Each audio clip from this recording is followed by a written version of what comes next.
Good day, everyone. We will now present the Prepare Me Theory by Carmencita Abaquin.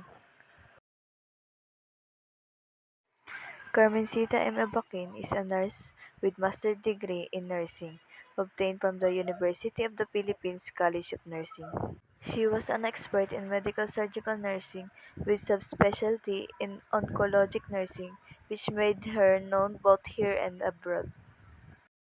She had served the University of the Philippine College of Nursing as faculty and held the position as secretary of the College of Nursing.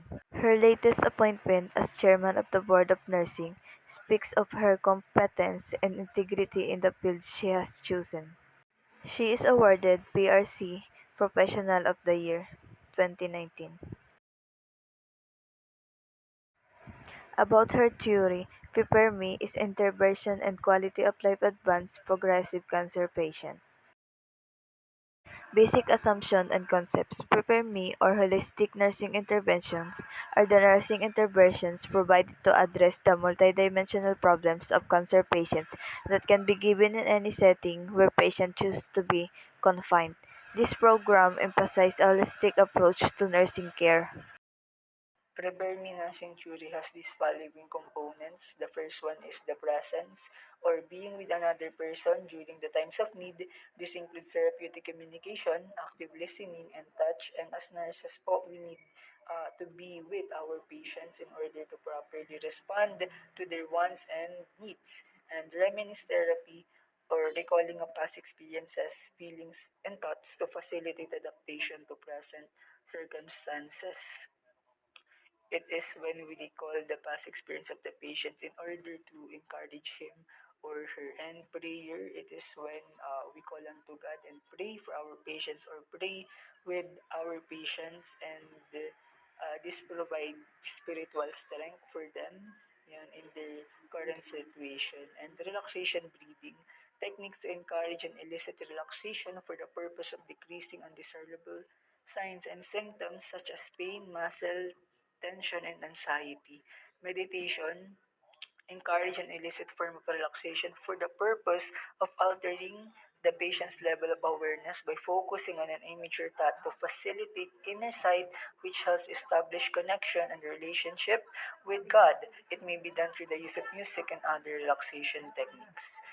And values clarification, assisting another individual to clarify his own values about health and illness in order to facilitate effective decision making skills. And through this, the patient develops an open mind that will facilitate acceptance of disease state or may help deepen or enhance values. The process of values clarification helps one become initially internally consistent by achieving closer between on what we do and what we feel. And next slide is the quality of life of advanced progressive cancer patients. So we can use the prepare me nursing theory in order to respond to terminal patients or patients with cancer. And this will lead to symptoms of relief or quality of life that uh, dun, in the situation that they are in, yan, we can or they can experience relaxation through the prepare me theory or through assisting them or through caring for them. And the next slide is examining the meaning of the theory. So number one, terminally ill patients, especially cancer patients, require holistic approach of nursing in many different aspects of man, namely the emotional, psychological, social, and spiritual.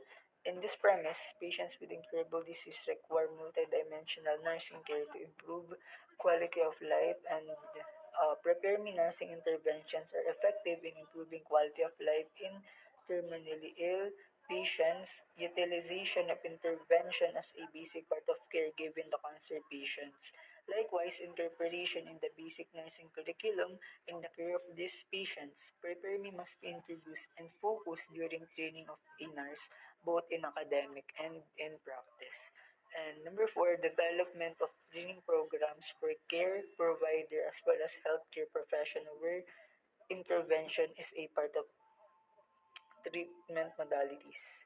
And the nurse must be honest about the feedback on his or her condition. So as nurses po, we need to be honest when it comes to the feedback on the condition of our patients or on the situation that they are currently in.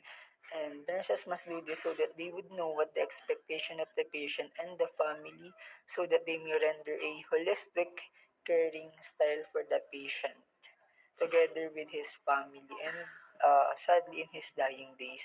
So the nurse must help make a supportive environment for the patient and his family in his dying days. An environment like this would promote dignity in his days left, thus helping the patient accept his fate and help him or her be ready for the afterlife. The family is also guided in this rough time addressing their grieving process by instilling in them that death is a part of life.